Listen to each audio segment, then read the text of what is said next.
I was standing in a hotel hallway in Denver when the elevator doors opened. It wasn't a dramatic moment. No raised voices. No sudden realization building over time. Just a quiet mechanical hum, the soft slide of steel doors, and a line of sight I didn't ask for. Megan stood inside, angled toward the mirror panel, fingers running through her hair like she was resetting something. She was smiling, loose, unguarded. The kind of smile I hadn't seen directed at me in a while, though I hadn't fully admitted that to myself yet. Next to her was a man I didn't recognize. He said something I couldn't hear. She laughed. Not polite, natural, easy. Her hand rested lightly on his forearm like it belonged there. Not hesitant. Not new. Familiar. I didn't move. Didn't step forward. Didn't call her name. From where I stood, I could see everything I needed to see without being part of it. That was the strange part. How complete it felt without a single word spoken. She hadn't noticed me yet. The elevator paused for a second longer than it needed to. Long enough for small details to settle into place. The way she leaned slightly toward him. The way he didn't look surprised by it. Then the doors started to close. Right before they did, her eyes shifted, just enough to catch the hallway. To catch me. There was no shock. Not really. Just a brief interruption, like she'd been pulled out of one reality and forced to acknowledge another. The doors slid shut between us. And that was it. No confrontation. No scene. Just a quiet, precise understanding settling in my chest. In that moment, everything was already over. We had been together for almost 3 years. Long enough that routines stopped feeling like effort and started feeling like structure. We lived in Seattle, in a narrow townhouse that always smelled faintly of coffee and rain. It wasn't perfect, but it was steady. And for a while, steady felt like the same thing as solid. Megan moved in during the second year. Not all at once. It happened in layers.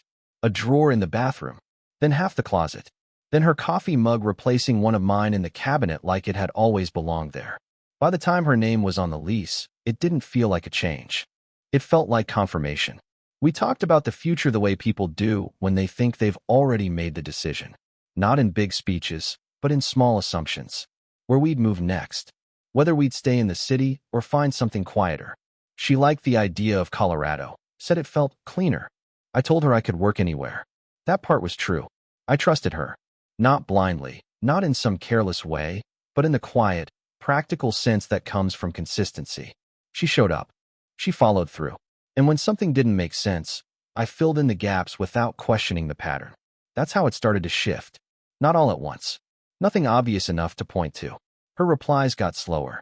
Not dramatically, just enough that I noticed it when I was already looking at my phone. A message that used to take 2 minutes now took 20. Then 45. Always with a reason that made sense on its own. Meetings. Deadlines. Clients.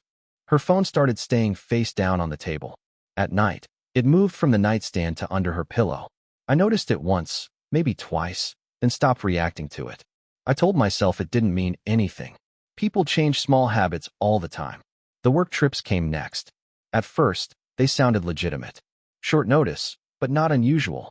2 days here. 3 days there. Denver came up more than once, but I didn't think much of it. Her company had clients there.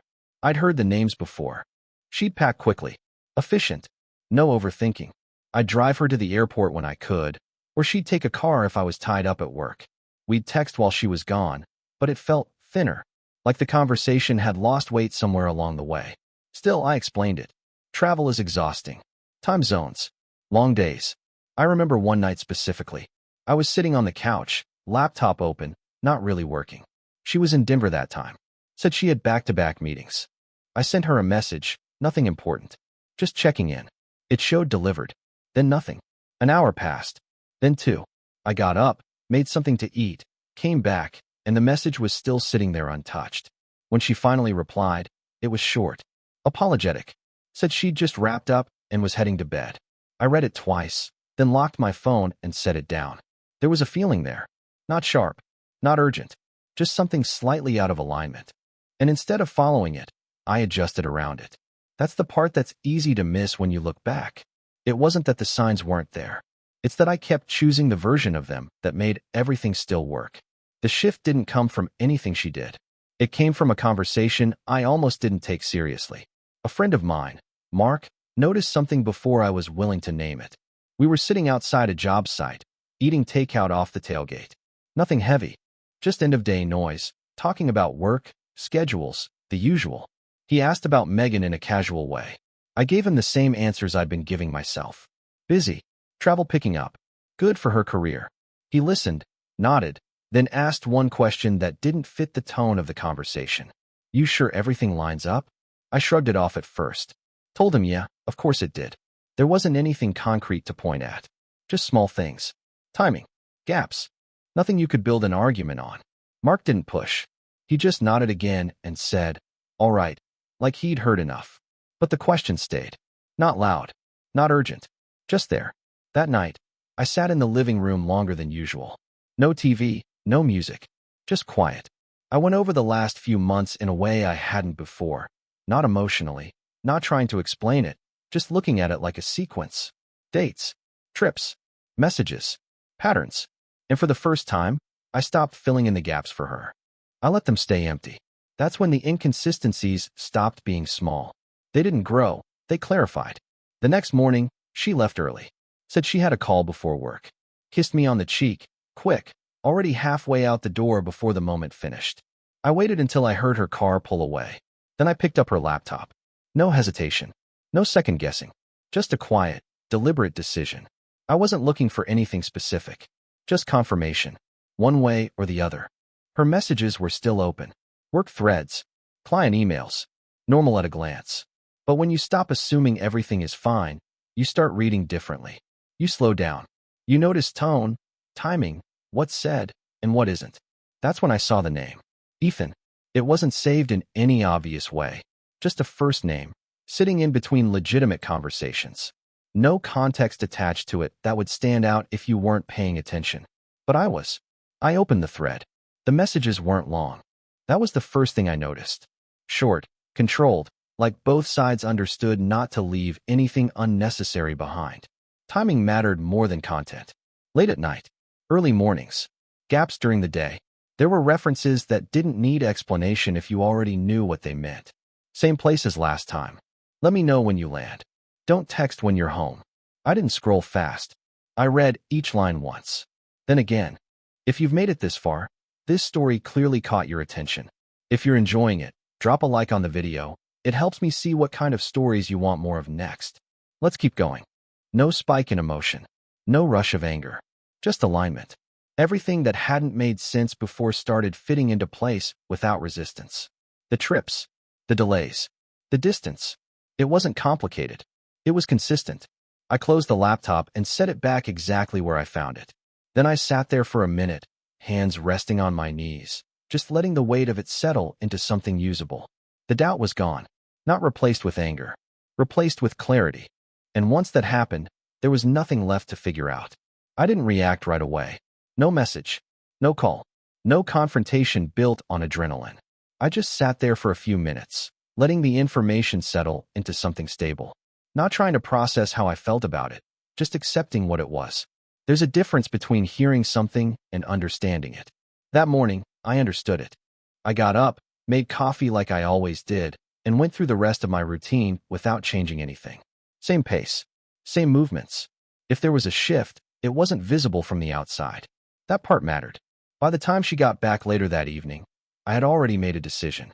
Not a loud one. Not something I needed to say out loud to make it real. Just a clear line. It was over. Not because of the messages alone, and not even because of him. It was the structure of it. The planning. The timing. The way everything had been managed just enough to keep me in place, while something else ran parallel to it. That's what ended it. She walked in like nothing had changed. Dropped her bag near the door, kicked off her shoes, gave me the same quick glance she always did to check the room before settling in. Hey, she said casual. Hey. No tension in my voice. No edge. I watched her move through the kitchen, open the fridge, scan it without really looking. The small habits were still there, but now they read differently. More deliberate. More measured. She asked about my day. I gave her a normal answer. Work, timelines, nothing worth expanding on. We sat down to eat. Across from me, she talked about something that happened at work. A meeting that ran long. A client that changed direction last minute. Details that would have sounded real a week ago. Now they just sounded rehearsed. I didn't interrupt. Didn't challenge anything. I just listened. Because at that point, I wasn't trying to fix anything. I was documenting it. Later that night, when she went to shower, I picked up my phone and started organizing what I'd already seen. Screenshots first. Clean, clear, timestamped. No edits. No assumptions attached to them. Just facts. I saved them in a separate folder, backed them up, then closed everything and put the phone back down. No rush. No urgency. This wasn't about catching her anymore. That part was already done. This was about separating. Financially first. The next morning, I reviewed our accounts.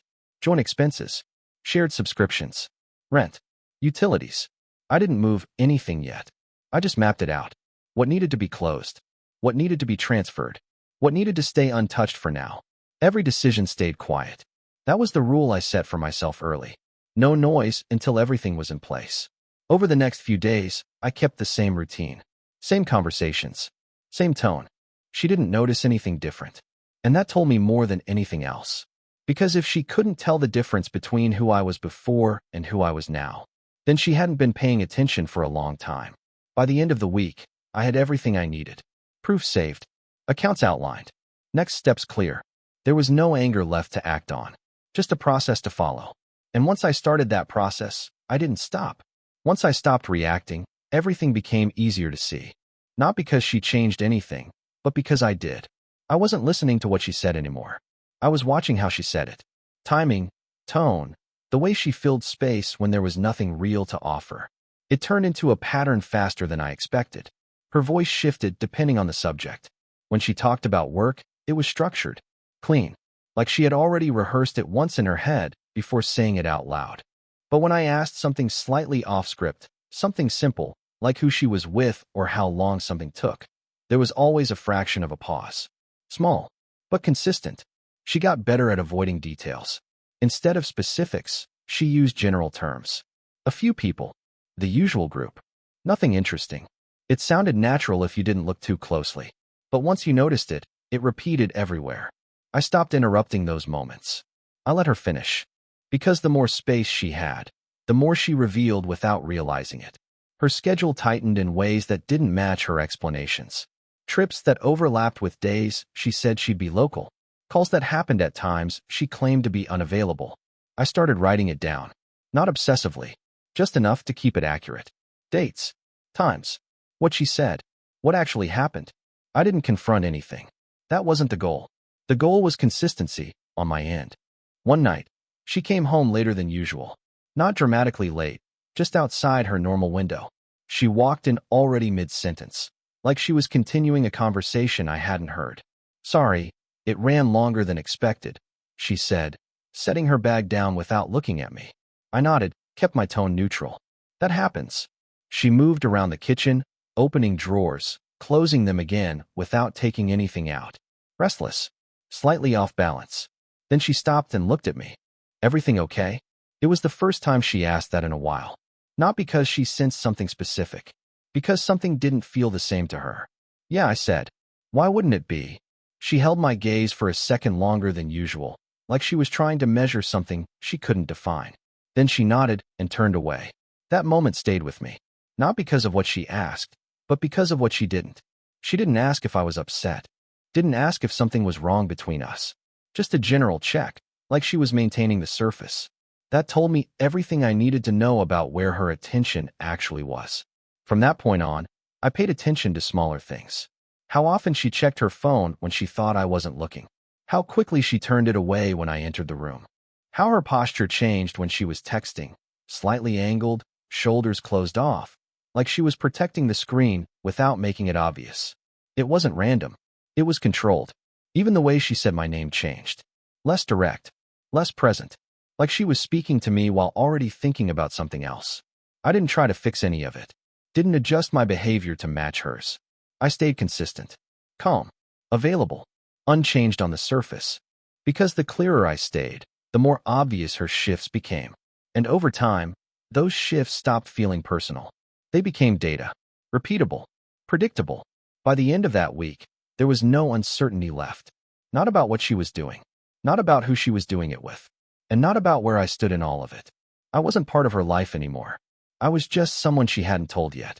I booked the flight to Denver 3 days before she left for her next work trip. Didn't tell her. Didn't hint at it. Just picked a time that lined up with her itinerary and kept everything else exactly the same. She packed the night before. Efficient, like always. Same routine. Clothes laid out in sections. Charger folded neatly. No hesitation about what to bring. I watched from the edge of the room, not saying much. "You're quiet," she said at one point, not looking up. "Long week," I answered. She nodded like that explained everything. The next morning, I drove her to the airport. Traffic was light. Conversation was minimal. She talked about meetings, timelines, the same names I'd heard before. None of it required follow-up. At the drop-off lane, she leaned over, kissed me on the cheek. "I'll text when I land." "Sounds good." She grabbed her bag and stepped out without looking back. I waited until she disappeared inside before pulling away. My flight left 4 hours later. I packed light. One bag. No unnecessary movement. The goal wasn't to stay, it was to observe. Denver felt different the moment I landed. Drier. Quieter. Like everything had more space between it. I rented a car, checked into a hotel across the city from where she said she was staying. Not close enough to be obvious. Close enough to move when I needed to. I already knew the hotel she had booked. She'd mentioned it casually a week earlier, like it was just another detail in a routine trip. I didn't go there right away. Instead, I waited. Sat in my room, went over the timeline again. Her flight. Her usual pattern after landing. How long it took her to settle in before going out again. By early evening, I drove over. The hotel was standard. Nothing high-end, nothing questionable. Clean lobby. Business traffic. People moving in and out without paying attention to each other. That helped. I stayed in the car at first. Watched the entrance. People came and went. Bags, briefcases, short conversations. Normal. Then I saw her. She stepped out of a rideshare, not carrying her luggage, just her phone and a small bag. Dressed differently than she had been that morning. More deliberate. Not work. Something else. She didn't hesitate at the entrance. Didn't check her phone for directions. She already knew where she was going. I gave it a minute, then followed. Inside, I kept my distance. Moved through the lobby like I belonged there. Didn't look for her directly. Just observed. She crossed toward the elevators. Didn't stop at the front desk. No check-in. That told me everything I needed to know about how often she'd been there. I slowed down near a column, watching without making it obvious. Then he stepped into frame. The same man from before. Ethan. They didn't greet each other like people meeting for the first time that day. No hesitation. No formality. Just proximity. Familiar. They spoke briefly. Close enough that they didn't need to raise their voices. Then they stepped into the elevator together. I didn't follow. Didn't need to. The confirmation wasn't in what they did next. It was in how natural it already was. I waited a few minutes, then walked toward the elevators. Pressed the button. When the doors opened, I stepped inside alone. That's when I saw my reflection in the mirrored panel. Calm. Steady. No visible reaction. That mattered. Because at that point, this wasn't about catching them. It wasn't even about her anymore. This had moved beyond that. There were now places, timelines, and people outside of what she had told me. Which meant the situation wasn't contained. It had structure. And once something has structure, it leaves traces. Records. Cameras. Witnesses. Things that don't rely on memory or explanation. I stepped out onto a random floor, walked the hallway once, then took the stairs back down. No confrontation. No mistakes. Just confirmation that this wasn't private anymore. And from that point on, I stopped treating it like it was. I waited until the next evening. No rush. No impulse to act on what I'd already confirmed. I spent the day the same way I had the others. Quiet, deliberate, moving through the timeline without changing it. By the time I walked into the hotel, I already knew which floor. I didn't check in. Didn't stop at the desk. Just moved through the lobby like I belonged there, the same way I had the night before. The elevator ride was empty. When the doors opened, the hallway was still. Thick carpet, muted lighting, identical doors spaced with clean precision. No noise. No movement. I walked straight to her room. Didn't hesitate. Knocked once. There was a pause on the other side. Not long. Just enough to register that whoever was inside wasn't expecting anyone. Then footsteps. The door opened. Megan stood there, and for a second, everything stayed exactly where it was. She smiled automatically. Not recognition, habit. Then she saw my face. Really saw it. The smile dropped. Not dramatically, just removed. like something being taken off a surface and set aside. "Hey," she said, but the word didn't land anywhere. I stepped inside without asking. The room was warm. Lights on. 2 glasses on the table. One half full. Ethan stood near the window. He didn't move toward me. Didn't speak. Just watched, trying to place himself in a situation that didn't include him a second ago. I didn't look at him. I kept my attention on her. There was no need to escalate it. "I know everything," I said. No raised voice. No build-up. Just the statement. She held my gaze for a second, then looked away, like she needed to reset her footing. "I don't know what you think you. I saw you," I said, cutting it off clean. "Yesterday. Elevator." That stopped her. Not because it surprised her. Because it narrowed her options. Silence settled in the room. Not heavy. Just controlled. Ethan shifted slightly, like he was deciding whether to speak. He didn't. She crossed her arms, more out of habit than defense. "It's not what you think," she said. The line came out smooth. Practiced. Like it had been used before in different forms. I nodded once. "Okay." That caught her off balance more than anything else. She expected resistance. Questions. Something she could push against. There wasn't anything there. I stepped further into the room, slow, taking in the details without making it obvious. Her bag near the chair. His jacket on the back of it. Shoes placed near the bed like this wasn't temporary. I looked back at her. "Ethan," I said. Not asking. Stating.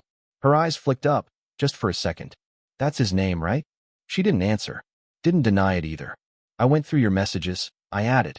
Still calm. Still level. That landed harder than anything else I'd said.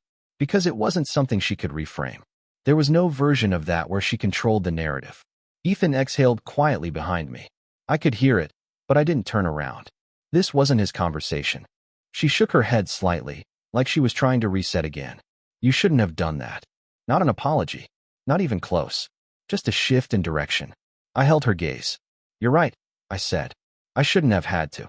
That was the first moment she didn't have an immediate response. The room stayed still. No raised voices. No movement toward resolution.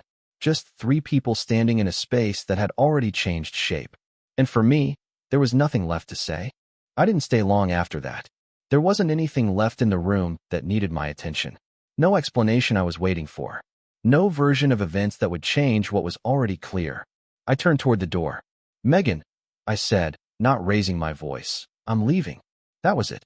No conditions. No negotiation. Just a statement. Something in her expression shifted, not toward regret, but toward loss of control. Up until that point, the situation had still been something she could manage. Redirect. Reframe. That ended the moment I stopped engaging. "You're just going to walk out?" she asked, sharper now. "Yes." I opened the door. That's when everything changed. "Of course you are," she said louder. "That's what you do, right? Avoid anything real." I paused for half a second, not turning back, not reacting. Then I stepped into the hallway. Behind me, I heard movement. Fast. Uncontrolled. "Megan," Ethan said, low, like he was trying to slow something down. It didn't work. She followed me out into the hallway. "You don't get to do this," she said, her voice carrying now. "You don't just show up here and act like you're above it." I kept walking.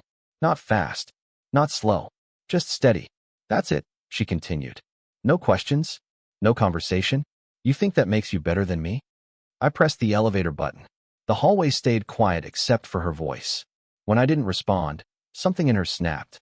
The restraint dropped. "You went through my messages," she said, louder now.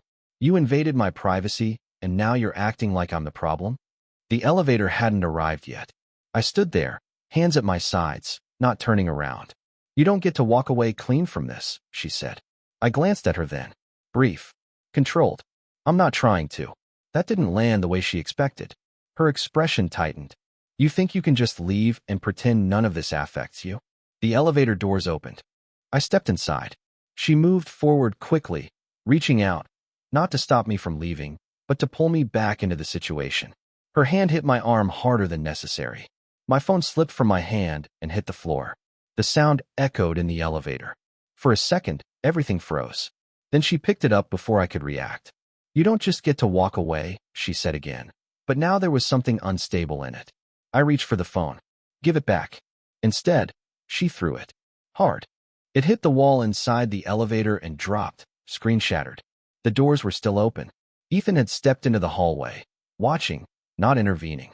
"Megan," he said again, firmer this time. She ignored him. "You did this," she said, pointing at me now. "You show up here, act like you know everything, and then you run?" I bent down, picked up what was left of my phone, and stepped back. Still no reaction. That's when she crossed a line she couldn't step back from. She turned, walked a few steps into the hallway, and pulled out her own phone. "You want to walk away?" she said. "Fine." She dialed. I didn't move, didn't interrupt. I just stood there and listened. "Yes," she said into the phone, her voice shifting again, controlled, but urgent. "I need someone here. My boyfriend just showed up at my hotel room and got aggressive." There was a pause. She looked directly at me. "He broke my phone and tried to grab me. I don't feel safe." The words landed flat. Not because they weren't serious, because they weren't true. And she knew that. I didn't argue, didn't step out of the elevator, didn't try to correct anything in the moment, because this wasn't something that needed to be handled verbally anymore. There were cameras in the hallway, in the elevator, in the lobby. There were timestamps, movement, distance, things that didn't rely on either of us explaining what happened. The doors started to close. She stayed in the hallway, still on the phone, still talking. I didn't look at her again. As the elevator moved down, the noise faded, and with it, whatever was left of the situation being personal. From that point on, it wasn't between me and her anymore. It was documented. And once something is documented, it moves on its own. I flew back to Seattle the next morning. No delay, no follow-up. By the time my plane landed, everything that needed to happen in Denver was already in motion without me being there. I didn't contact her, didn't respond to anything she sent. There were messages. I saw them later when I replaced my phone. Missed calls, texts shifting in tone over time. First defensive, then controlled, then something closer to urgent. I didn't read them closely. There was nothing in them I needed. What mattered was already outside of both of us. The hotel had cameras in every relevant space. Hallway, elevator, lobby. Time-stamped, continuous, impartial. When the police followed up, they didn't rely on statements first. They pulled footage. Movement doesn't lie. You could see me enter the building, see me take the elevator up, see the exact time I reached her floor, the distance between us and the hallway, the moment she stepped toward me, the way the phone left her hand. There was no version of that footage that matched what she said on the call. That part handled itself. The hotel staff provided statements. Not opinions, just observations. Volume, movement, sequence. Ethan was included in that process too. He didn't try to reshape anything. From what I understood, he kept his responses minimal. Confirmed what happened. Nothing more. That was enough. By the time anything reached a formal level, it wasn't a conflict anymore. It was a record. I didn't attend anything in person. Didn't need to. Everything I had already saved, messages, timestamps, her travel patterns, was submitted through the right channels. Clean. Organized. No commentary attached. Just facts. The situation moved forward on its own timeline. Statements compared against footage. Claims measured against sequence. There's a point where intent stops matching and structure takes over. That's where it ended. I separated everything on my side during that time. Accounts first. Closed what needed to be closed. Moved what was mine. Left anything shared untouched until it was formally divided. Then the apartment. Her things stayed where they were. Mine didn't. I packed quietly. No rush. No emotion tied to any specific item. Just categories. What I needed, what I didn't, what wasn't mine to take. By the end of the week, I was in a different place. Not far. Same city. Different space. There were a few final attempts from her side to reach out. Not apologies. Not really. More like attempts to reopen something that had already been resolved. I didn't respond. Because at that point, anything said between us would only exist as interpretation. And everything that mattered had already been recorded without interpretation. Eventually, the contact stopped. Not suddenly. Just less frequent until it disappeared. The process concluded the way it was always going to. Through documentation. Through consistency. Through things that didn't rely on either of us telling a version of events. I didn't explain anything to anyone. Didn't need to. There was nothing unclear about what happened. And nothing left that required my voice to make it understood. I went back to Seattle and kept things simple. No big changes. No dramatic reset. Just space. The new place was smaller. Quieter. Nothing in it that carried over by accident. What I brought with me was intentional. What I left behind stayed where it belonged. The first few days felt different, not empty, just clear. No background noise. No second layer to anything being said. No need to measure tone or read between lines. Silence, but not the kind you try to fill. The kind that holds. I kept my routine. Work in the mornings. Evenings without distraction. No checking my phone out of habit. No waiting for messages that used to define the pace of the day. It leveled out faster than I expected. Not because it didn't matter. Because it had already ended before I left Denver. That hallway. That elevator. That was the last point where anything still needed to be understood. After that, everything just followed. I didn't go over it again. Didn't replay conversations or look for different outcomes. There wasn't anything to adjust. What happened made sense. And once something makes sense, it stops pulling at you. The quiet stayed. And for the first time in a long time, it felt accurate. Not better. Not worse. Just honest. And that was enough. That's the end of this story. If you made it all the way here, consider subscribing to stay with us. I've placed a couple of recommended videos on screen for you. Pick one and keep watching. I'll see you in the next story.